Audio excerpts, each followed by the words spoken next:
project. We're at Savage Gym with Jeron. Hey, we're talking about some different bench variations. Last video we talked a little bit about the Larsen presses, and this time we're going to talk about the incline press.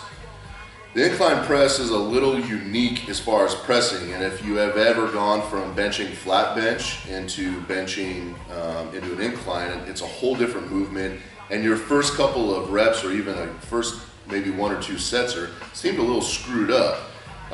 My suggestion is I don't do the incline all that often, maybe once a month. And the reason is because I think we get enough work on our front delts, which is what I feel that it's primarily beneficial for, that I don't need to add it in a lot. This movement can really beat your body up, and you can see that it'll take a little bit longer for your body to recover.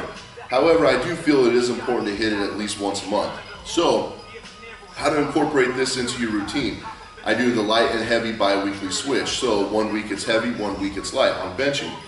I would follow this up on a heavy day and go a little bit heavier with the weight, maybe sitting right around 5 sets of about 3 to 5 reps.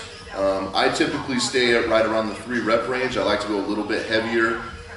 If you feel any pain in your shoulder or you're feeling a little bit of discomfort bringing the bar down, maybe even turn it into a Spoto type press and stop a few inches from your chest and then press.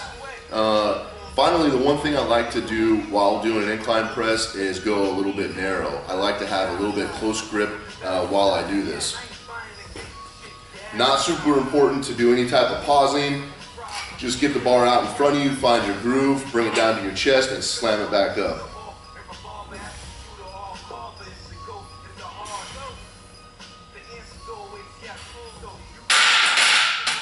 That's what the incline looks like. Again, it's not super important to pause. We are, though, focusing, everything is on speed. We want as much speed as possible off your chest. So as soon as that thing touches, you need to slam it up and go.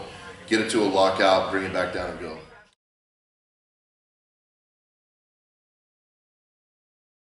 So on a dead pin press day, I do those following every heavy bench day, and we'll demonstrate those coming up. Following the dead pin presses, I would come directly over here and do these, and maybe have it be on a different day. Don't do an overload with a slingshot that week, and instead of doing that, you come in here and do the incline. Okay. Do you run that on just kind of a fixed alternating schedule, or is that something that you just kind of go by feel? Yeah, just go by feel. You know, if you've done the slingshot for 2 or 3 heavy work sessions, then program a heavy incline session in instead. I wouldn't do it, like I said, more than once a month, maybe.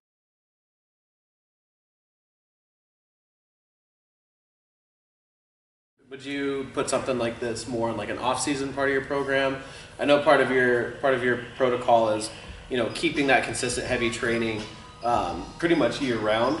But if you're obviously closer to a meet, you're not going to focus on something like this just because it's not very specific to what you're going to be doing. This is something, if you're like, 15 weeks or maybe more out, this would be a good time to incorporate this. Or if maybe you have 6 months before your next meet, bring these types of movements in. As you get closer, 12 weeks in or sooner, I wouldn't suggest doing this at all. It's just the risk to benefit ratio is too high. And again, this is something where you're just getting a little bit more pump for your front delts and just changing up the pressing movement. So don't incorporate this if you're getting close to a contest.